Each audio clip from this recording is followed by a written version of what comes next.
Okay mga boss, pakain tayo mga boss sa ating mga kambing mga bossing. Yan, so meron pa tayong available na mga 7 heads pa tayo. So ito yung mga reserve nan ating mga buyer, mga butihing buyer. Yan, so hintay-hintay lang mga bossing at medyo may ginawa pang extended sa sasakyan, kaya pinalagyan pa ng extension yung sasakyan mga bossing, pero wag mag-alala. Ayun, ayos ng kalagayan ng inyong mga kambing mga boss. Yan, hantay-hantay lang natin yung transporter natin matapos yung paggawa ng sasakyan niya.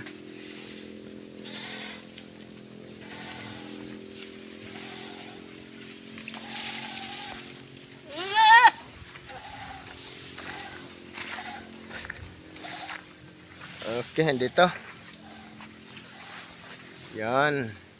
Talagang matakaw. Mamayang mga 11 pakain na naman tayo ng page para talagang sulit ang kain nila, kasi minsan may umuulan hindi na makakain, kaya busogin na natin sa araw pa lang.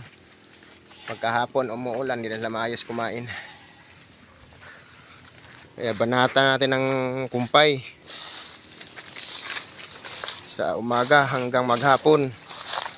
Kung mag-ulan man talagang may stock na may laman na yung tiyan nila. So, ito mga bossing, yan, makikita lang ninyo yung mga reserve niya dyan. Yan. So meron pa tayong kambing sa labas, yung mga back.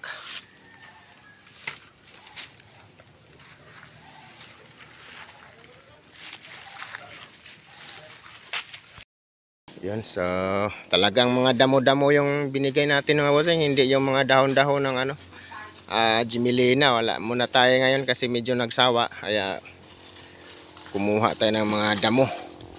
Talagang pangkambing na pag naka-pre-range sila, yun ang talagang nakakain lang pag nakagalabas. Ayan, talagang matakaw.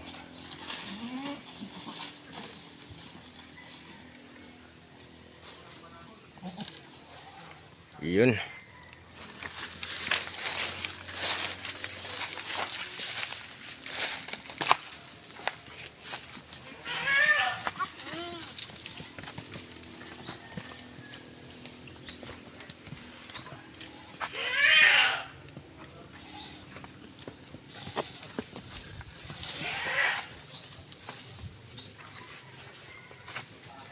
Ayan.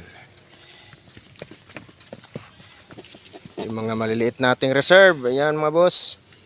So kunting pasensya lang mga boss, medyo dili yung biyahe at may ginawa pang sa sasakyan kasi. Pero ayos, makita naman ninyo mga bossing. Talagang masigla lahat yung kambing dito. So mamaya maglagay tayo ng feeds dito at haluan natin ng sisikal para pampagana sa kain at calcium.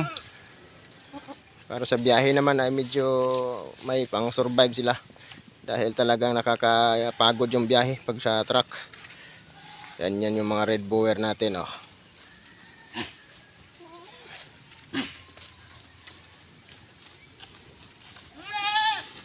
Yan, kahit saan sila gumilid talagang merong kumpay nilang makikita, kaya titikman-tikman lang nila yan hanggang sa mabusog.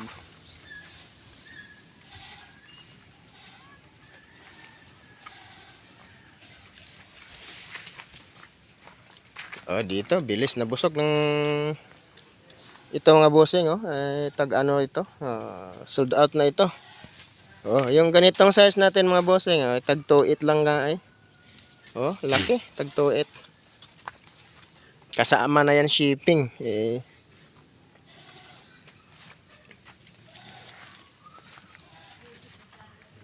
Para naman native lang, native.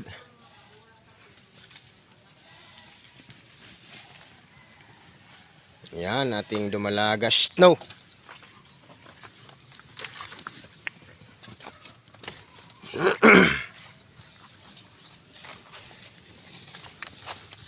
Ito talagang feeds lang hinihintay dito, hindi masyadong ano sa pakain to, pero feeds talagang ubos ang 1 kilo. Mamayang tanghali ito, babawi ito sa kain. Ito yung maraming maubos, yung ating malaking dumalaga.